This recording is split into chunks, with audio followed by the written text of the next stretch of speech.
Chapter 1. The Scum's Second Life. Noah Grayson was known for three things: arrogance, cruelty, and his uncanny ability to make everyone around him miserable. At 22, the Alpha was the kind of man whose name made servants flinch and his younger stepbrother, Daniel Thornwood, shrink in silence. When their parents died in a car accident, Noah inherited both the Thornwood fortune and the quiet, delicate boy his stepfather left behind. And for years, he made Daniel's life hell. Snide remarks, petty punishments, taking the money meant for Daniel's tuition to buy designer coats or fund his drinking habits. The mansion was big, cold, and echoing, and Daniel's room, smaller than the maid's quarters, always smelled faintly of disinfectant and fear. But one night changed everything. It was raining, a heavy, angry kind of rain that felt like it could wash away sins. Noah stumbled home drunk from a club, car keys dangling from his fingers, his expensive coat dripping water onto the marble floor. Daniel had stayed up, waiting with a towel and a soft voice that tried to scold but always trembled. "Noah, you shouldn't drive like that." "Shut it, brat," Noah slurred, brushing past him, but the alcohol had other plans. He slipped on the wet floor, crashing against the edge of the staircase.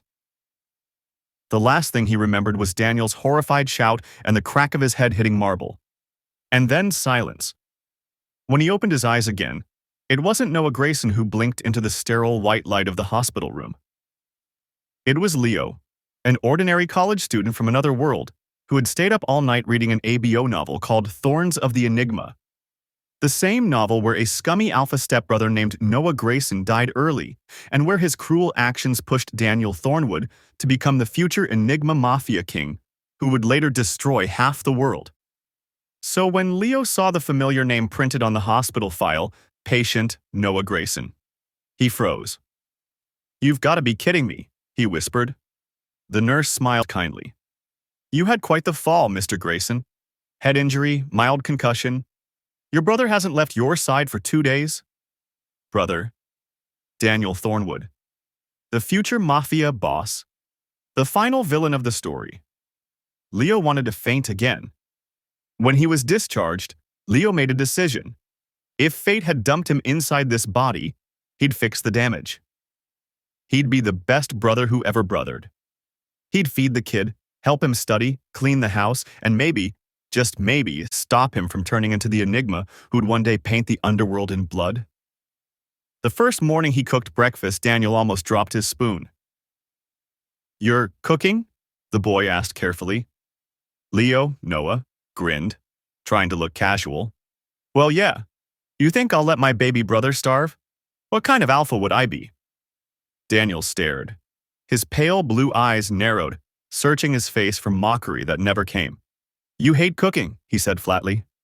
"Guess I hit my head too hard," Leo joked, rubbing his neck. "Who knows, maybe I lost all my bad habits with that bump." For the next few weeks, Leo threw himself into a routine that could have made saints weep. He scrubbed floors, learned to cook decently, helped Daniel with homework, even sold Noah's unnecessary watches to pay off the debts the old scum had left behind. The mansion began to feel like a home. The silence that used to suffocate them was now filled with clumsy laughter, burnt pancakes, and late-night study sessions.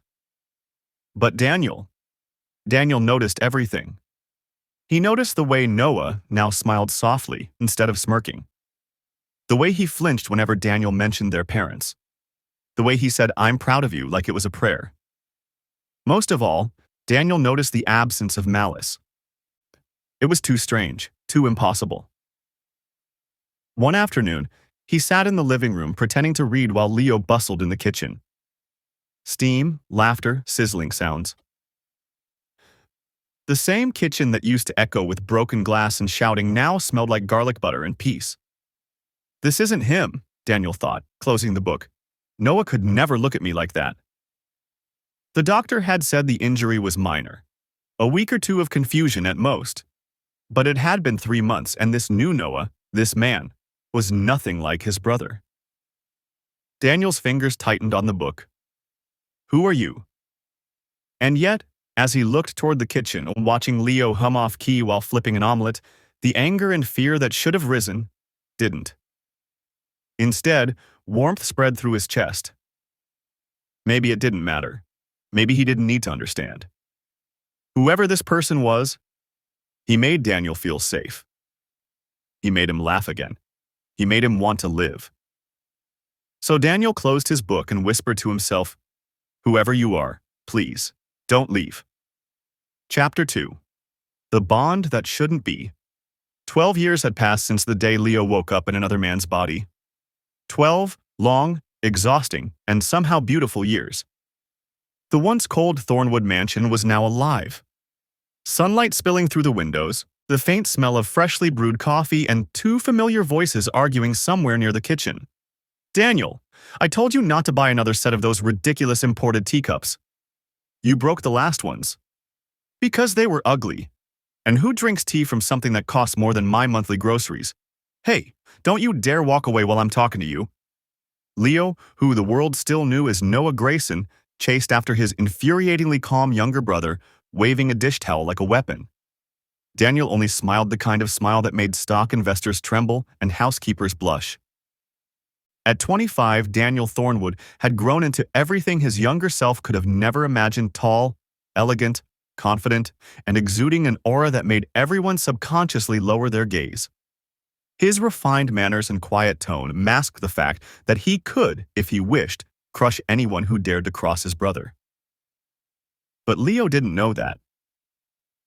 He only saw his baby brother, the boy who still complained about vegetables and stole cookies at midnight. Their daily life was peaceful, if not chaotic. Leo worked part-time as a freelance designer and part-time as Daniel's self-proclaimed unofficial housekeeper. He refused to let Daniel's employees cook or clean for them, and insisting, "You may be rich, but you'll still eat home-cooked meals and fold your own damn socks." Daniel, on the other hand, secretly owned half the companies that supplied Leo's ingredients, paid off every bill before Leo even saw them, and personally handpicked the staff around them all, loyal only to him. To the world, Daniel Thornwood was a young genius CEO. To Leo, he was just his overgrown, spoiled little brother. To Daniel, Leo was everything. It hadn't always been this way. 7 years ago, when Daniel was still a teenager, he'd accidentally overheard something that changed everything. Leo had been on the phone late at night, voice quiet but heavy with fatigue. "Yeah. Once Daniel's independent, I'll probably move out. He deserves to live freely without his annoying brother hovering around." There had been a chuckle in his voice, casual, affectionate, but to Daniel it sounded like a death sentence. That night, Daniel couldn't sleep. His chest ached in a way he didn't understand. Leave? After everything? After all the warmth, the laughter, the love he'd given him? He couldn't imagine life without his brother's smile greeting him every morning. So, in the darkness of his room, Daniel made a vow. "If you won't stay by choice, I'll make the world kneel until it gives me the power to make you stay." And he meant it. Now, 12 years later, that vow had shaped every decision he made. Every business empire he built. Every competitor he ruined. Every hidden contact in the underworld he cultivated. All so he could make sure his beloved brother would never have a reason or a chance to leave. "Daniel, you're zoning out again." Leo's voice snapped him out of his thoughts. He turned to find his brother holding 2 plates of pancakes, a frown on his face and flour smudged on his cheek. Daniel smiled softly, reaching out to wipe it off. "Sorry, just thinking about work." Yeah. Don't overdo it, Mr. CEO. I already told you, money isn't everything." Leo set the plates down and crossed his arms like a scolding mother. "You're 25, Daniel. You should be enjoying life, dating, going out with friends." "I have you," Daniel interrupted calmly, slicing into his pancake. Leo blinked. "That's not the same thing."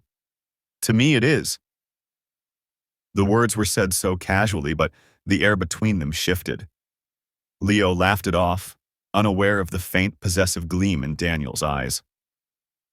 Over the years, Daniel's affection had become complicated. He no longer saw Leo as just a brother. The man who had saved him, raised him, and loved him so completely had become something sacred, a treasure he couldn't bear to share. Whenever someone looked at Leo too long, Daniel's jaw tightened.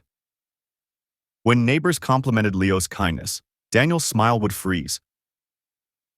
And whenever Leo mentioned leaving, even jokingly, Daniel would feel that familiar chill of panic twist in his chest. He covered it well. The world saw a calm, charming businessman. Leo saw a slightly overprotective sibling. But deep inside, Daniel was already marking territory that Leo hadn't even realized existed. That night, after dinner, Leo fell asleep on the couch while reading. Daniel stood over him quietly, the soft glow of the lamp tracing the curve of Leo's face. He reached out, brushing a strand of hair from his forehead, his eyes darkening as he whispered almost reverently, "You said you'd leave, once I can live on my own, but I don't want to live without you." His hand hovered just above Leo's cheek, trembling slightly with restraint. "You gave me a home, Noah. Now I'll build you a world, or you'll never have to leave mine." Outside, thunder rumbled faintly in the distance, a reminder that peace was only an illusion before the storm. And as Leo slept soundly, dreaming of a simple life, Daniel Thornwood silently began to make plans that would change both their fates forever. Because love, the kind born from gratitude, loneliness, and obsession, only ever knew how to take, never to let go. Chapter 3. The Rise of the Enigma. Rain had always been Daniel's silent companion, falling against the glass walls of his penthouse office, washing away the red stains of the night before.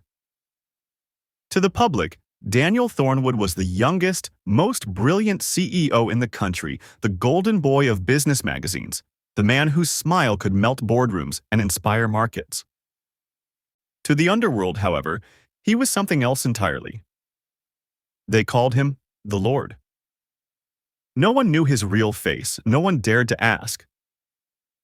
He ruled with quiet, calculated precision.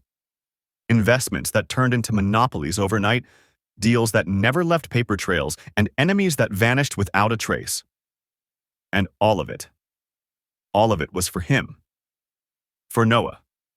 It hadn't started as a grand plan. At first, Daniel only wanted to make sure his brother never struggled again, that there was always enough food, enough money, enough warmth. But the world was cruel, and people around them had a way of prying too close, asking too many questions. The first time someone tried to blackmail Noah, Daniel had handled it through legal means. The second time, when a sleazy ex-associate of their late father spread lies to extort them, Daniel found another way. A quiet meeting in an abandoned warehouse. A calm voice offering a deal. And by morning, the man simply disappeared. It was frighteningly easy. Too easy. And that was the night Daniel realized something terrifyingly simple. To protect Noah, he would destroy the world if he had to. The years that followed turned Daniel into a legend whispered in fear. He built a vast network of loyalty and fear investors, mercenaries, hackers, and informants, all bound by a single rule: no harm shall come to Noah Grayson. By the time he turned 22, Daniel Thornwood was untouchable. The CEO smiled for cameras by day and gave silent orders in blood by night. Meanwhile, Noah lived blissfully unaware. He thought his little brother was simply an overachiever, a man born for success. He saw Daniel's empire as the result of sheer hard work and good fortune, and maybe a little luck. When Daniel decided to move them into a new house, Noah had protested immediately. "Daniel, what's wrong with our old place? That's our home. You can't just throw away memories because you got rich." Daniel had smiled, that calm, unflappable smile that always disarmed him. "Homes don't disappear, Noah. They just evolve. It's time to upgrade, safer neighborhood, more space, better view. Don't you want a garden?" Noah, of course, had melted at the mention of a garden. Within weeks, they were living in a sprawling, elegant villa, overlooking the sea, all glass, marble, and quiet luxury. To Noah, it was a dream come true. To Daniel, it was a fortress. Every inch of the house was designed with intention: bulletproof windows, hidden cameras, reinforced walls, secret tunnels leading to underground safe rooms. The servants, polite and smiling, were all Daniel's most loyal men trained to act like ordinary staff, but willing to lay down their lives at a single command. And Daniel made sure they knew the command well. Protect him, always, even from me if necessary. But there was no one Noah needed protecting from more than Daniel himself. Their days passed in strange domestic harmony. Noah cooked, Daniel worked. Noah scolded him for skipping meals, Daniel smiled and ate whatever was placed before him. They shared breakfast, late-night tea, and arguments about useless things like laundry and grocery lists. From the outside, they looked like any other pair of close brothers or perhaps a married couple that had forgotten what privacy meant. But beneath the laughter, something darker was quietly taking root. Daniel's love had long passed the point of brotherly affection. The way Noah's hair fell into his eyes when he smiled. The soft tone of his voice when he said Daniel's name.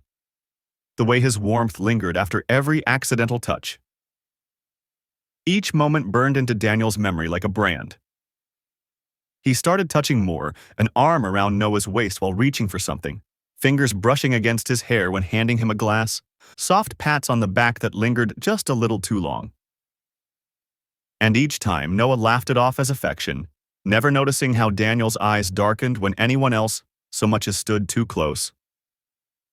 At night, Daniel would lock himself in his study, surrounded by dim light and piles of blood-stained reports.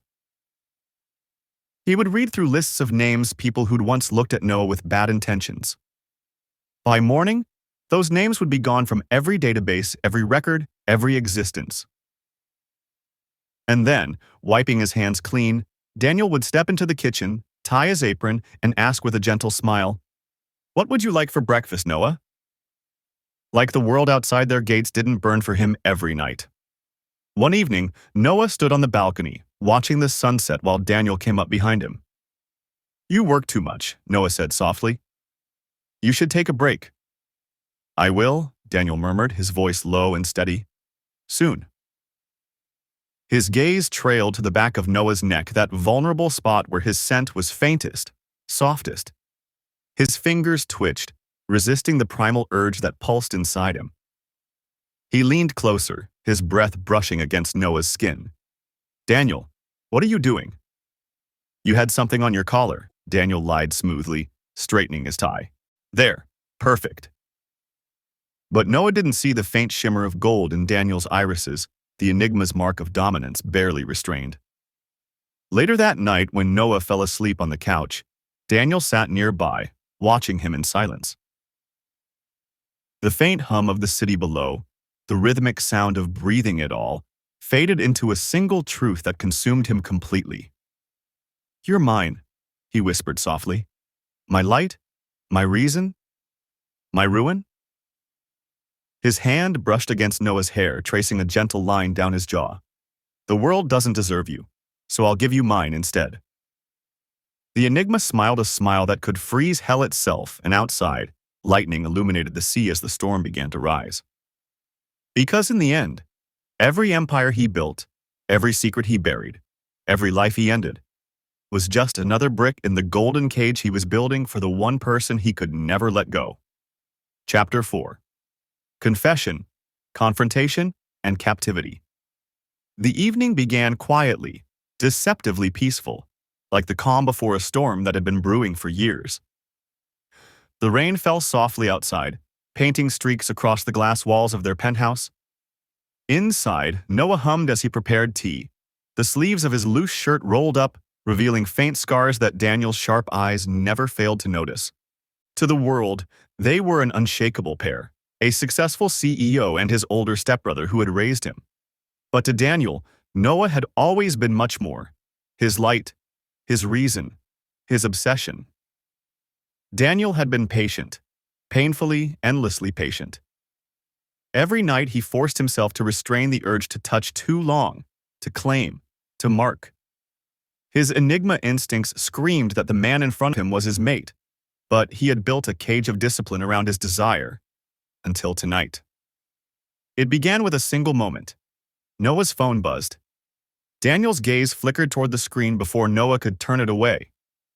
A message from someone named Dr. Elias. Looking forward to seeing you tomorrow, Noah. Don't forget our dinner plan. The soft smile that curved Noah's lips afterward was the final spark that ignited the fire Daniel had been holding back for years. The glass of wine in his hand cracked.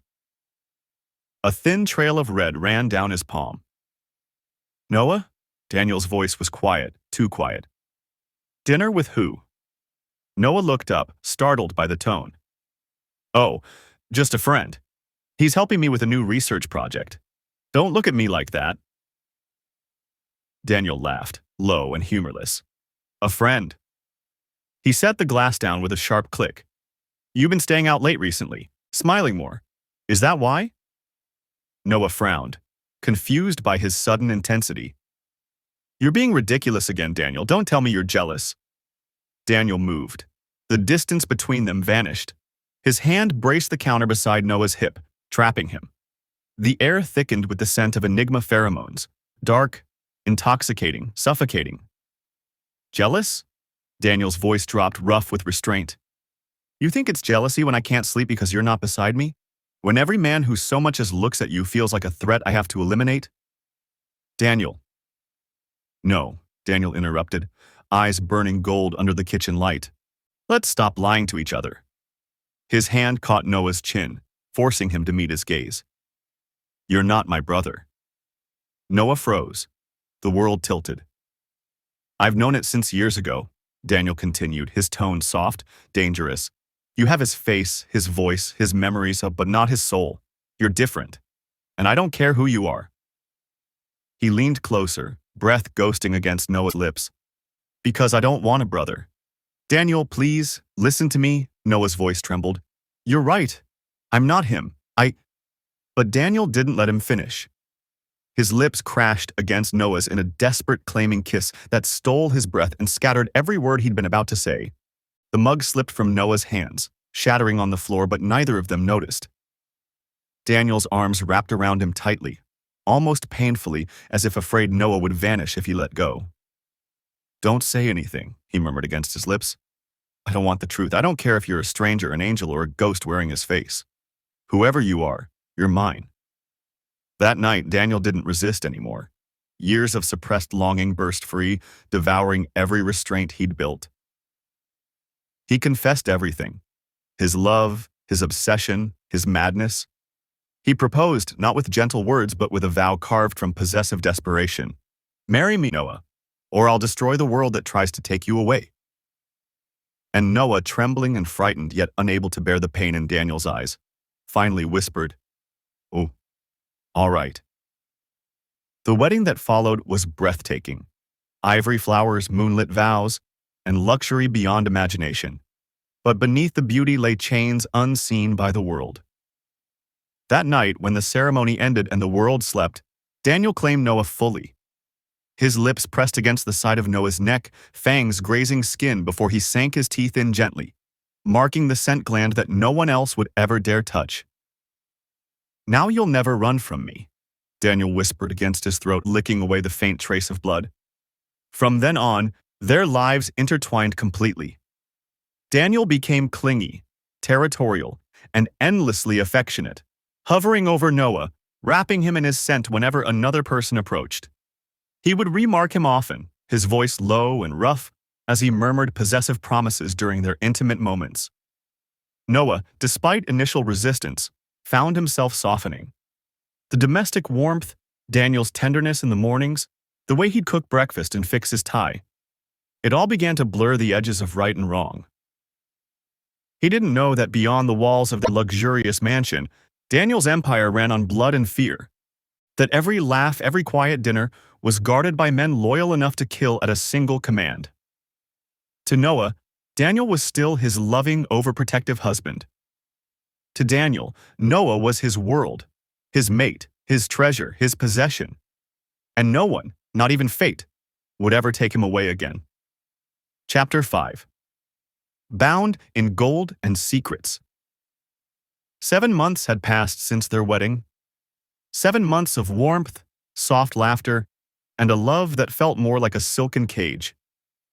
Noah had always been fragile in appearance, gentle in tone, but strong-willed when it came to his independence. That was, until the day Daniel came home with trembling hands and tears shining in his eyes, clutching a small piece of paper from the hospital. "You're pregnant." The words echoed between them. For a heartbeat, time stopped. Then Daniel pulled Noah into his arms, laughter bubbling up from somewhere deep, wild, and unrestrained. He kissed Noah's forehead, his cheeks, his lips, everywhere, whispering, "You're mine. You're ours. You can never leave me now." To Noah, it was happiness, terrifying yet strangely grounding. But to Daniel, it was destiny fulfilled. From that day, the world around Noah changed. Their sprawling mansion grew quieter. Rooms once filled with sunlight were now carefully shielded, curtains drawn just enough to keep the world from peeking in. Daniel claimed it was for Noah's health. Pregnant alphas were rare, delicate, and needed protection. "Everything you need is here," he said softly one morning, pressing a kiss to Noah's still flat stomach. "Just rest, my love. Let me take care of you." And take care, he did. Too well. A week later, Noah awoke to find the house remodeled again. His old study had vanished, replaced by a spacious nursery painted in muted cream and gold, with delicate lullabies whispering from unseen speakers. Down below, an entire underground suite had been built, a secret sanctuary wrapped in luxury. It was soundproof, temperature-controlled, and guarded day and night by Daniel's most trusted men. The doctors who visited were polite, soft-spoken, and utterly loyal. To Daniel, not to Noah. Whenever they came, Noah would find himself drowsy, lulled by the faint musk of Daniel's pheromones that clung to the air. He'd fall asleep before the checkups began, unaware of the hushed murmurs, the quiet injections, and Daniel's cold voice instructing, "Make sure everything remains stable. No mistakes. He's not just my mate. He's carrying our heir." Every detail was under Daniel's control. The food, Noah ate. The vitamins and injections. Even the temperature of the bathwater. Nothing entered Noah's body without Daniel's inspection first. Daniel became gentler as the months progressed, almost unbearably so. He'd spend hours with Noah, massaging his legs, cooking his meals, brushing his hair while murmuring lullabies he remembered from Noah's childhood memories. At night, he would rest his head on Noah's lap, eyes half-lidded, as though worshipping something divine. "You don't understand, love," Daniel whispered one evening, tracing circles on Noah's thigh. "You've given me everything, a reason, a family, a world. You make it sound like I trapped you here," Noah said softly, brushing Daniel's hair aside. Daniel smiled, faintly. "No, I'm the one who trapped you, but only so the world can't take you from me."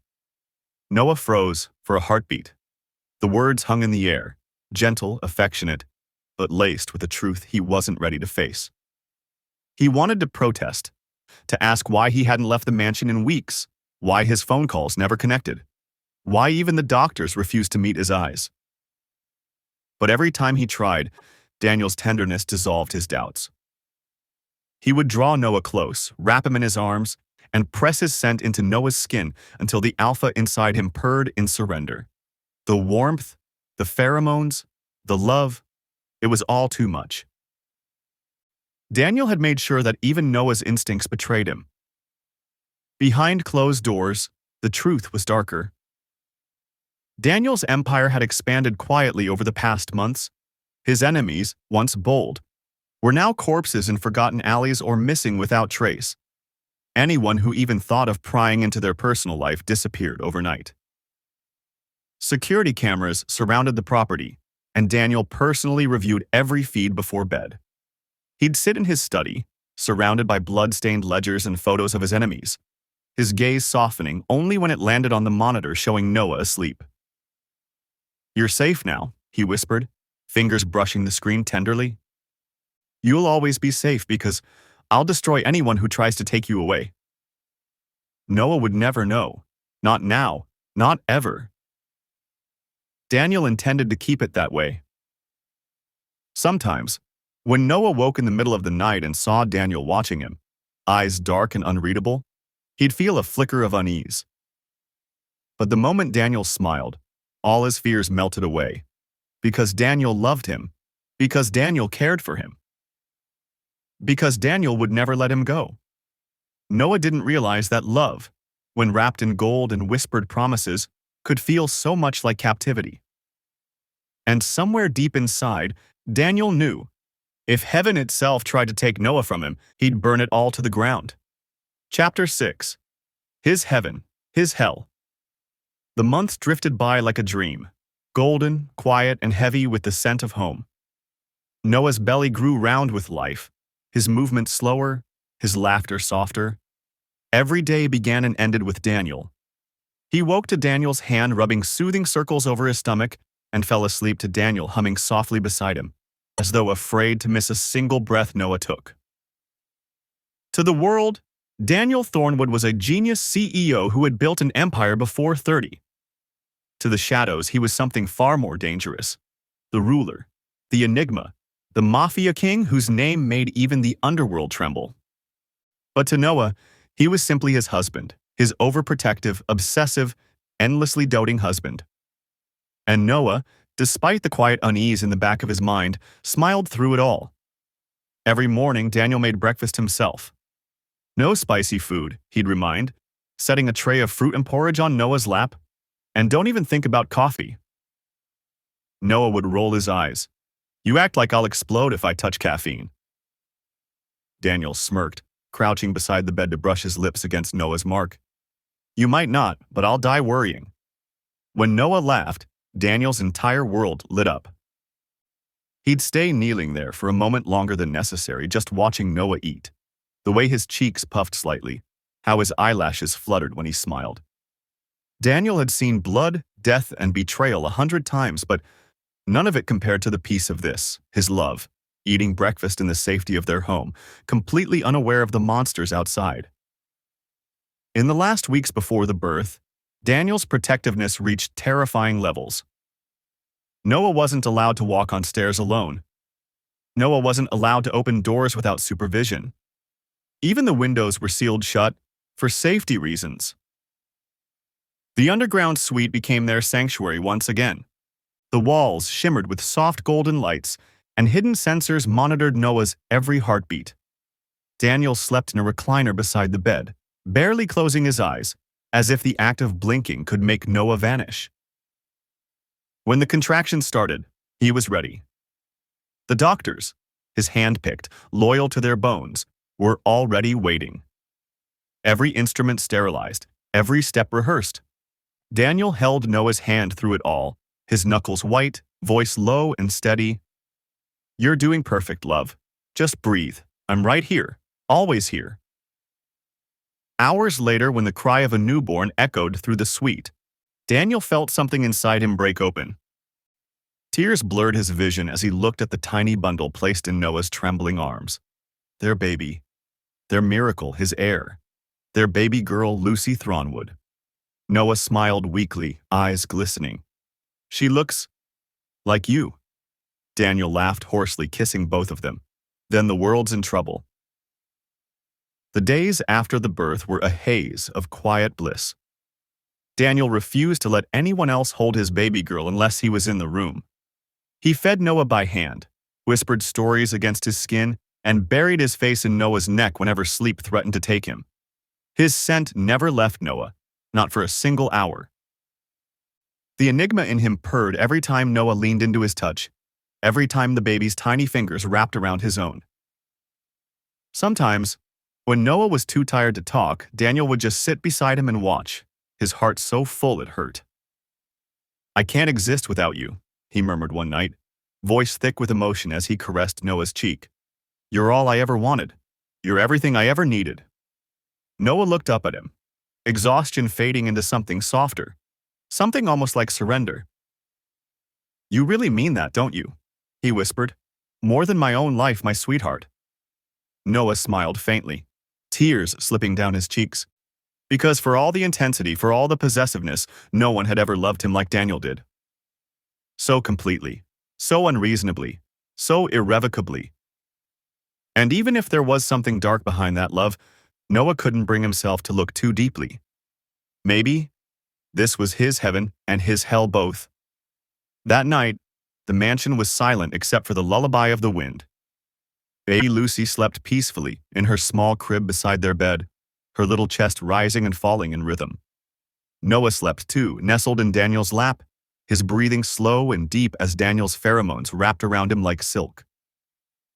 Daniel held him carefully, as though one wrong move could shatter him. His eyes, usually cold and sharp, were soft now, filled with something almost divine. He pressed a tender kiss to Noah's marked neck, his voice barely above a whisper. "My family. I finally have one." He tightened his arms around Noah, inhaling the familiar scent that had become his world, and also the additional sweet milky scent he emits, because now nurses their daughter. To everyone else, he was the devil in a tailored suit, a man who ruled the dark with blood-stained hands. But here in this quiet room bathed in golden light, he was just Daniel. Husband, father, lover. His heaven lay in Noah's heartbeat. His hell was the thought of ever losing it. And as dawn crept through the curtains, Daniel Thornwood smiled, content in his madness, because his world was finally perfect. His alpha, his mate, his family, his forever was finally his.